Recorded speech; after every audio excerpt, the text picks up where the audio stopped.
ఈరోజు నీ బిడ్డల్ని బట్టి నువ్వు కృంగిపోతుండొచ్చు, నీ బిడ్డల పరిస్థితులను బట్టి నువ్వు అల్లాడిపోతుండొచ్చు, ఏడుస్తుండొచ్చు, వాళ్ళు ఎదుర్కొంటున్న అవమానాలు, వాళ్ళని గురించి నలుగురు అంటున్న మాటల్ని బట్టి నువ్వు కుమిలిపోతుండొచ్చు. కానీ ఒక్కటి గుర్తుపెట్టుకో, నా దేవుని బట్టి నువ్వు కలత చెందొద్దు, నా దేవుని బట్టి ధైర్యం తెచ్చుకో, సిగ్గు ఫీల్ అవ్వద్దు.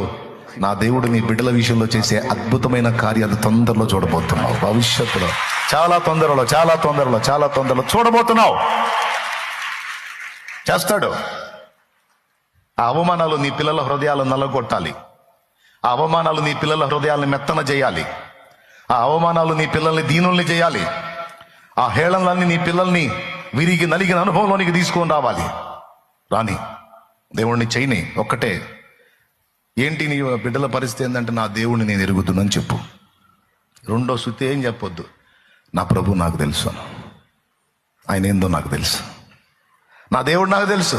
ఏంది నీ పరిస్థితి? నా దేవుడు నాకు తెలుసు. నువ్వు గొడ్రాలివి, ఏంది నీ పరిస్థితి? నా దేవుడు నాకు తెలుసు. నువ్వు వ్యాధిగ్రస్తుడు, ఏంది నీ పరిస్థితి? నా దేవుడు నాకు తెలుసు.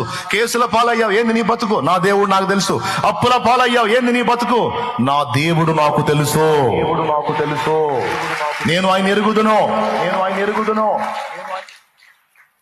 ఆయన ఒక్క చిన్న కార్యం చేస్తే ఇవన్నీ అడ్రస్ కూడా ఉండవు.